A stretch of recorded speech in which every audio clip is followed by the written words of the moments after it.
عزیزان محترم، امام خمینی ارشاد فرماتے ہیں کہ ایک نگاہ نامحرم انسان کو 100 سال پیچھے پھینک دیتی ہے. 100 سال پیچھے.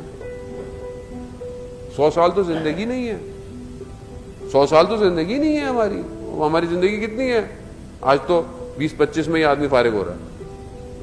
ہر چیز فاسٹ فوڈ ہو گئی ہے نا، فاسٹ ہوتی جا رہی ہے. بندہ بھی فاسٹ، جنازے بھی فاسٹ جا رہے ہیں، جلدی جا رہا ہے. میں 40-50 سال زندگی گزاروں، ایک نگاہ خدا نہ خواستہ ہو تو میں تو ویسے ہی مائنس میں ہوں.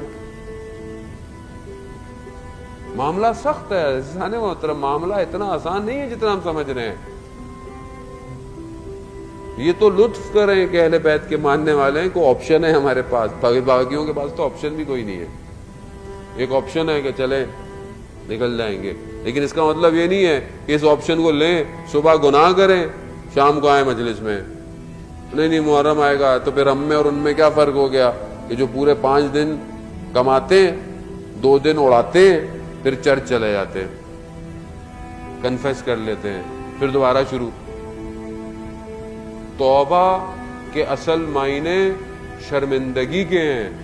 توبہ کے اصل معنی اپنے آپ کو خدا کی طرف پلٹانے کے معنی ہیں. خوب انسان اندر سے شرمندہ ہو جب خطا کرے. آیت اللہ قاضی طباطبائی رضوان اللہ تعالی علیہ فرماتے ہیں کہ دل تمہارا خدا کا گھر ہے، اسے کسی اور کو کرائے پر مت دو، اس پر صرف خدا ہونا چاہیے. خوب اس گھر کے اندر عزیزان محترم خدا تھا. اس گھر میں عبادت خدا کی ہے، اس گھر کے اندر مناجات خدا کی ہے.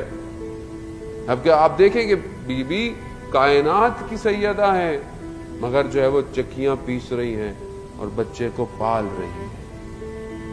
حضرت سلیمان جو صحابی ہیں جن کے لیے کہا کہ سلمان منا اہل بیت، سلمان ہم اہل بیت سے، وہ کہتے ہیں میں نے بیوی کو کے پاس سے گھر سے جب میں گزرا مجھے بچے کی رونے کی آواز آئی.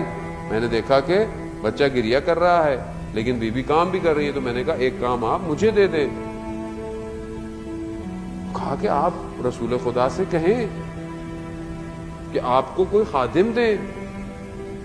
آپ کے یہ حقیقت ہے، یہ افسانہ نہیں ہے عزیزان محترم کہ ہاتھ اتنے ہو گئے تھے کہ ہاتھوں سے خون آتے تھے. یہ حقیقت ہے. یہ رسول خدا کی خدمت میں جب بیوی جاتی ہیں تو رسول خدا کہتے ہیں کہ میں تمہیں ایک ایسا تحفہ دوں گا جو اس سے کہیں زیادہ بہتر ہے. کیا تحفہ دیا؟ تسبیح حضرت زہرا. اگر غلام دے دیا ہوتا تو شاید دے دیا ہوتا، لیکن آج تسبیح ہم لوگوں کو مل گئی کہ جو واجب نماز کے بعد، تاکہ بعد میں میرا چھٹا امام ارشاد فرماتا ہے جو تسبیح پڑھے اسے 1000 رکعت کا ثواب ملے گا. 1000 رکعت ایک تسبیح. کسی مشکل میں پھنسے انسان تسبیح پڑھے. عزیزان محترم، اب یہ تعلیمات اسلامی ہیں کہ ہم گھروں شوہر اور بیوی کا جو رابطہ ہے یہ الہی رابطہ ہے. ہم اس کو شروع کیسے کرتے ہیں؟ یہ مولانا صاحب جب خطبہ پڑھتے ہیں کیا کہتے ہیں؟ نکاح سنتی، رسول خدا نے فرمایا نکاح جو ہے وہ میری سنت ہے. من رغبا، جو بھی اس سے دور ہوگا وہ مجھ سے نہیں ہے. اب ہم یہ کہہ کر سنت کرتے ہیں. اسلامی طریقے سے نکاح ہوتا ہے، انسان پڑھتا ہے، اس کے بعد اسلام کہیں اور چلا جاتا ہے، میاں بیوی کہیں اور چلے جاتے ہیں، اسلام وہاں سے غائب ہو جاتا ہے. لیکن آپ گھر کے اندر اسلام دیکھیں کہ شوہر اور بیوی کا جو رابطہ ہے وہ الہی رابطہ ہے. اگر ایک وائف گھر کے اندر خدا کی خاطر کھڑے ہو کر کوئی بھی کام کرتی ہے لیکن خدا کی خاطر کر رہی ہے، حدیث ہے اس کا ہر کام عبادت میں شمار ہوتا ہے. ہر کام عبادت میں شمار ہوتا ہے. عبادت ہے، ایسا نہیں ہے کہ کسی کے اوپر احسان ہے، خدا کی خاطر ہے. شوہر اگر رزق حلال کے لیے گھر سے باہر نکل رہا ہے اور حتیٰ اس میں مارا جائے تو روایت ہے کہ شہید مارا گیا ہے. خب یہ شوہر کی ذمہ داری ہے حلال لقمہ اس کو لے کر آنا. لیکن جب شوہر گھر آئے تو اس کے لیے ہے کہ اپنی ساری پریشانیوں کو باہر رکھ کر آئے.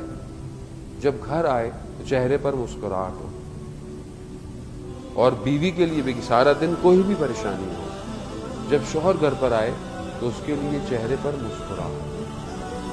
آپ اگر سکون کی جگہ گھر کو نہیں بنائیں گے تو یہ کہاں جائے گا؟ مجھے بہت سارے لوگ کہتے ہیں وہ گھر لیٹ جائیں گے نہیں. کیوں؟ کیونکہ اتنی زیادہ جو ہے وہ سوال جواب ہوتے ہیں، آدمی دور ہی رہتا ہے گھر سے. کیوں ایسا ہو گیا ہے؟ گھر سکون ہونا چاہیے، ان انسان کو محبت ہو اپنے گھر جانے کی. یہی وجہ ہے کہ یہ چیزیں آج ہم نہیں دے پاتے ہیں. ہم سکون کہاں ڈھونڈتے ہیں؟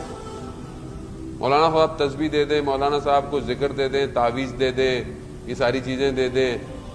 سکون آپ کے گھر میں ہے، عبادت آپ کے گھر میں ہے. گھر کو صحیح کیجئے. آپ کا گھر اگر صحیح ہوگا، آپ کے گھر میں قرآن کی تلاوت ہوگی. حدیث ہے کہ جس گھر میں قرآن کی تلاوت ہوتی ہے وہ گھر ملائکہ کے لیے ویسے چمکتا ہے جیسے ہمارے لیے آسمان میں تارے چمکتے ہیں. آپ اپنے گھر کو صحیح کریں، آپ کا گھر صحیح ہو جائے، سب صحیح ہو جائے گا. آپ اس طرف توجہ دیں. عزیزان محترم، ہم صرف اگر مجلسوں میں بات سن کر چلے جائیں، پریکٹیکلی امپلیمنٹ نہیں کریں تو فائدہ نہیں ہے. آپ اپنی زندگی میں لسٹ بنائیں، کہاں غلطیاں ہیں ان کو صحیح کریں. خدا کی طرف متوجہ ہو. خدا کم رنگ ہو گیا ہے، فارسی کا ورڈ ہے کم رنگ، یعنی خدا ہماری زندگی میں اس طرح نہیں ہے جس طرح ہونا چاہیے. میں اللہ اکبر کرتا ہوں، نماز پڑھتا ہوں، میری نماز جو ہے وہ عادت کی نماز ہے، ہیبٹ ہے. جیسی میں نے اللہ اکبر کیا وہ سب پڑھ رہے ہیں، میں بھی پڑھ رہا ہوں. نہیں پڑھیں گے وہ ایک شخص کے لیے کہ وہ اول شروع کی صفوں میں نماز پڑھتا تھا، ایک دن دیر ہو گئی، صف میں نہیں پہنچ پایا، اپنی جگہ پہ نہیں جہاں تھا، تو عجیب سی کیفیت ہو گئی کہ نماز ہی نہیں پڑھ رہا. کیوں؟ کیونکہ خوب وہاں نہیں پڑھ رہا، لوگ بولیں گے آج دیر سے آیا ہے. یعنی گویا وہ نماز خدا کی نہیں تھی، وہ نماز اس جگہ کی نماز تھی. کچھ لوگ ہوتا ہے نا پہلے سے اپنی آگے کی جگہوں میں رکھ دیتے ہیں، بھئی یہاں تو کوئی اور نہیں بیٹھے گا. وہ مسجد ہے، اللہ کا گھر ہے، آپ کا گھر تھوڑی ہے. آپ آئیں پہلے آپ بیٹھ جائیں، دوسرا بیٹھ جائے. لیکن کچھ لوگوں نے آگے ہی بیٹھنا ہے. عزیزان محترم، اصل خدا کے لیے انسان اپنے آپ کو دیکھے. یہ بہت ساری چیزیں ہماری زندگی میں جو کٹ ڈاؤن ہو گئی ہیں، یہ ہماری زندگی میں عادت ہو گئی. اگر یہ چھوٹ جائے تو آپ کو محسوس ہوگا کہ کیا یہ کام خدا کے لیے تھا. جہاں نفس کام کی مخالفت کرے وہیں سمجھ لے کہ انسان کو. آیت اللہ جواد ملکی تبریزی کے جو ملا حسین کلی حمدانی کے شاگرد تھے، کہتے ہیں کہ میرے نفس نے کہا کہ وہ جو شخص طالب علم آتا ہے اس کے جوتوں کو سیدھا کرو، نفس صحیح ہوگا. تو نفس کو برا لگا، تو پھر کہا کہ اب اس کے غلام کے بھی جوتے سیدھے کرو تو نفس صحیح ہوگا. کیونکہ انسان کا نفس اس کو یہ کام کرنے نہیں دیتا. انسان گھر کے اندر کیا ہے، کوئی بات ہو گئی تو میں کیوں اپنی زوجہ سے معافی مانگوں، میں مرد ہوں، میں کیوں معافی مانگوں، اس کی غلطی ہے، اس کو ایسے کرنا چاہیے. شیطان آپ کو اکسائے گا اور بھڑکائے گا. خوب ہے اگر انسان ایک سوری کہہ دے تو کیا فرق پڑتا ہے. انسان اگر تھوڑا سا درگزر کر جائے کیا فرق پڑتا ہے. یا سامنے خاتون بھی یہی کہے میں کیوں معافی مانگوں، میری کیوں غلطی ہے. اگر یہ مخالفتیں چلتی رہیں، اور وہ وصیت میں حضرت سیدہ کیا کہتی ہیں، اے علی میں نے کبھی مخالفت نہیں کی، کبھی میں خلاف کی بات نہیں کی. تو عزیزان محترم، ہم اپنے گھروں میں ان چیزوں کو شامل کریں کہ جو اہل بیت کے گھروں کے اندر شامل تھیں. اگر یہ باتیں ہمارے گھروں کے اندر نہیں ہوں گی تو پھر ہم صحیح طرح حضرت سیدہ سلام اللہ علیہ کے سامنے روز قیامت میں کیسے جو ہے وہ پیش ہوں گے.